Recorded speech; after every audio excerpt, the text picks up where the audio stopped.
Good day, everyone. I am Teacher John Robert Samonte, and now I am tackled about the National Competency-Based Teacher Standards, or when we say NCBTS. The National Competency-Based Teacher Standards is being used to test the level of competitiveness of a teacher.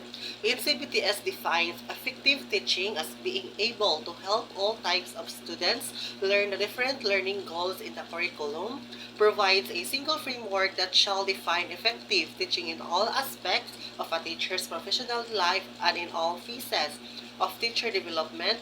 It is based on the core values of Filipino teachers and on effective teaching and learning, with 7 domain, namely social regard for learning, learning environment, diversity of learners, curriculum, planning assessing, reporting, community linkage, and personal growth and professionalism. Ang National Competency-Based Teacher Standards or NCBTS usa ka pundok nga gigamit aron masusi ang kahabilidadan sa usa ka magtutudlo. Kini nagtukod sa epektibong pagtutudlo isip usa ka kakayahan sa pagtabang sa tanang mga estudyante nga makabot ang mga learning goals, naghatag og hugpong nga giya sa kinabuhi sa usa ka magtutudlo. Ang 7 ka mga domain sa NCBTS naglangkob sa social regard for learning, learning environment, diversity of learners, curriculum, planning assessing, reporting, community linkage, o personal growth and professionalism. Kini usa ka giya nga nagtabang sa pagsusuri ug pagsagol sa epektibong magtutudlo sa kalabutan sa ilang profesyon. The first domain is social regard learning. It focuses on the ideal that teachers serve as positive and powerful models and values in teaching different efforts to learn students, the actions of teachers, statements, and various types of social and students communication. So, ang social regard for learning or SRFL, gidapit ang pagtubag sa mga magtutudlo isip positibong mga huwaran. Nagtutok sa pagsalig sa mga paningkamot sa mga estudyante ug labaw nga pag-ila sa maong prinsipyo aron paglig-on ang pagkat-on sa mga tinun-an nga nagdalag importante nga bahin alang sa kauswagan sa kahibalos sa mga tinun-an sa katilipan. So for example, sa usa ka klase, ang usa ka magtutudlo nagtambag o gipasalamatan ang mga tinun-an nga nagpakita og maayong paningkamot.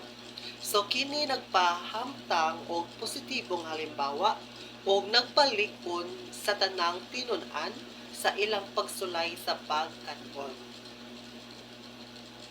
The second domain is learning environment. So this domain focuses on the importance of providing a social, psychological, and physical environment within which all students, regardless of their individual differences in learning, can engage in different learning activities and work towards attaining high standards of learning.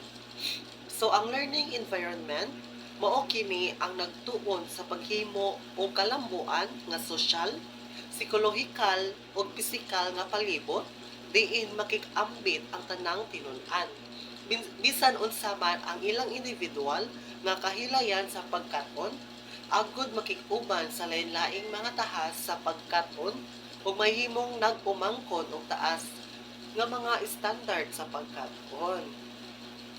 So for example, ang magtutudlo nag-organisa or nag-organize og klase diin gitukod ang palibot sa pagtuon nga gituyo ang kahayag sa kahimtang sa emosyon sa mga tinun-an ug nagtanyag og kasangkapan aron mahimong interesado ug aktibo ang mga tinun-an sa ilang pagkat-on.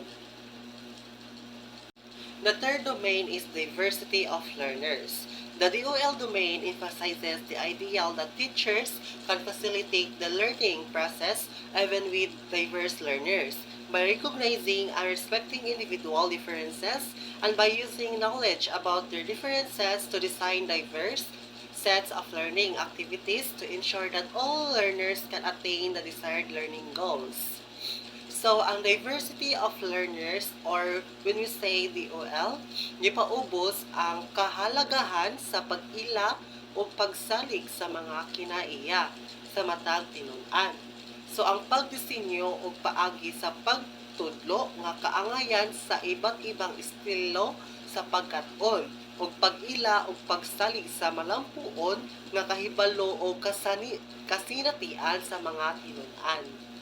So for example, sa usa na to sa classroom or sa toang klase, ang magtutudlo nag-adaptar sa pagtudlo sa mga tinun-an, pinaagi sa pag-ila sa ilang mga kaibahan, pag-ampo sa ilang mga estilo sa pagkat-on o pagrespeto sa ilang unikal nga mga contribution.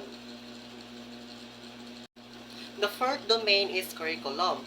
The curriculum domain refers to all elements of the teaching learning process that work in the convergence to help students understand the curricular goals and objectives and to attain high standards of learning defined in the curriculum.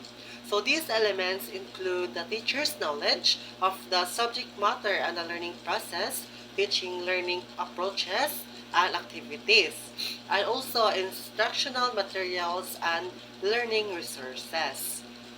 So, ang curriculum di ay kay mao din na ang gituuhan ang tanan nga bahin sa proseso sa pagtudlo or sa pagkat-on sa mga pagpamatuod nga mahusay or kamao ang mga magtutudlo unsaon pagtudlo sa ilang mga subjects or mga subjekto nila ug sa pag-ila kung unsaon ang pagtudlo ug lain-laing mga magtutudlo.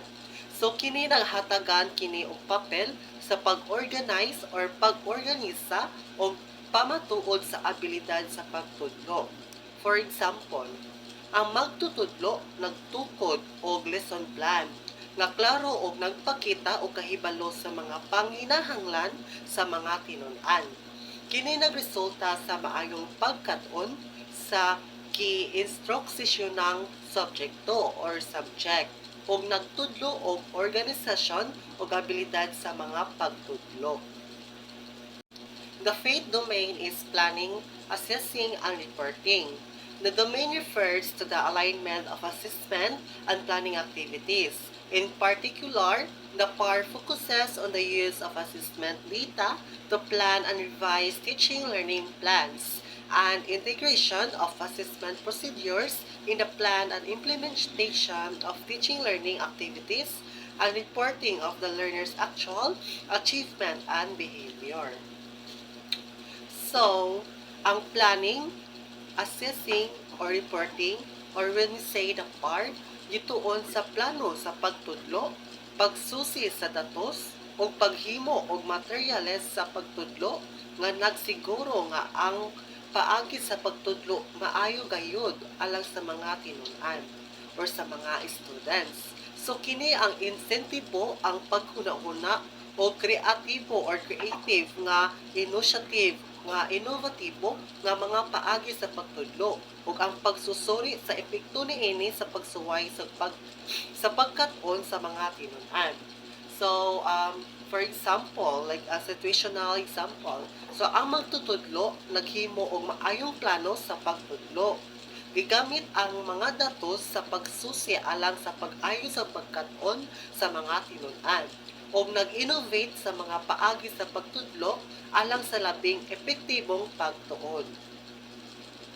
So the sixth domain is community linkage. The LC domain refers to the ideal that classroom activities are meaningfully linked to the experiences and inspirations of the learners in their homes and communities. Thus, this domain focuses on the teachers' efforts directed at strengthening the links between schools and communities to help in the attainment of the curricular goals. So, ang community linkage or CL gituon sa mga aktibidad sa eskwelahan ug sa mga kahiusahan taliwala sa mga eskwelahan ug lokal nga komunidad nga gigamit ang mga kasangkapan o pasilidad o nagapalambo sa walay hunong nga kauswagan sa kahibalo sa pagtudlo pinaagi sa mga proseso sa edukasyon.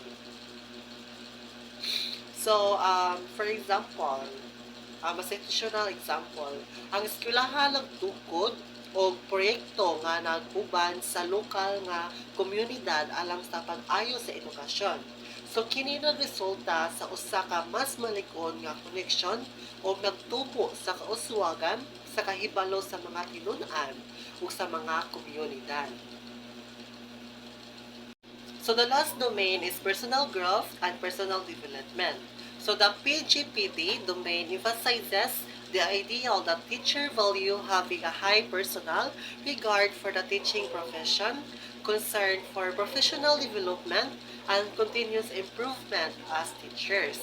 So ang personal growth and personal development, or when we say PGPD, nagtanyag og matinud-anon nga halad sa mga magtutudlo kaitahimik ang kaugalingon o sa profesional nga pag-uswag. Kini ang pagtukod og oras alang sa personal o profesional nga pagsuway pinaagi sa pag-attend sa mga seminar, workshop, regular nga pagsunod sa materyales sa pagkaton o pagtuon sa educational nga pananaliksik alang sa mga walay hunong nga pagsuway isip magtutudlo. So mao ang dominyo nga nagtumong sa pagmatuto sa kalidad sa magtutudlo o pag-ila sa abilidad niini sumalala sa pagsusuri sa mga tinun-an. So for example, ang magtutudlo nag-allocate og oras alang sa personal o professional nga pagsuway pinaagi sa pag-attend og seminars, regular nga pagbasa sa mga materyales ug aktibong pag-ila sa bag-ong panan-aw sa mga edukasyon. That's all. Thank you. And now, may I call on our next reporter, which is Teacher Jana May Samson, entitled The Philippine Professional Standards for the Teachers.